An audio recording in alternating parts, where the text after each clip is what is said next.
Hi, ako nga pala si Tonyang, isang vlogger, singer, at entertainer. Naiinitan nga ako sa content house kaya naman naisipan kong pumunta sa Abuan River. Kaya tara, samahan niyo ako. Hi po!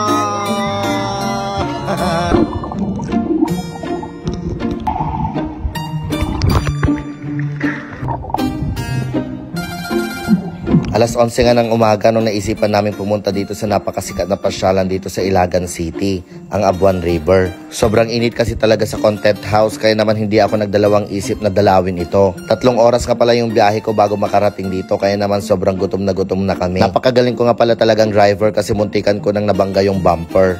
Ito nga pala yung itsura ng mga cottages dito sa Abuan River. Sobrang simple lang talaga niya pero napakalinis ng tubig. Kasama ko nga pala dito si Bianca Rapsa at yung nag-iisang ambisyosang yaya na si Yaya Poca. Habang tinitignan namin yung ganda ng Abuan River at yung linaw ng tubig nito, naisip ko hindi pa pala talaga kami kumain. Kaya naman linabas na namin yung pangmalakasang pagkain namin, ang Mang Inasal. Hindi ito sponsored video pero pag gusto nyo kaming kontakin, pwede lang, charis.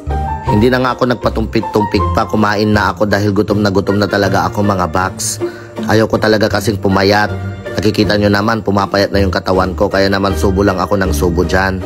I-enjoy lang natin yung life natin sa mga pagkain. Pagkatapos ko nga kumain mga box ay dali-dali ko nang linubog yung mga paa ko dito sa malinaw na tubig na to. Hindi ko nga maiwasang maalis lahat ng mga stress ko mga box.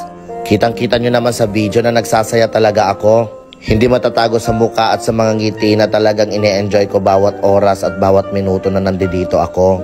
Kaya lang bigla akong natakot kasi parang may nakita akong Shokoy, si Bianca Rapsa pala.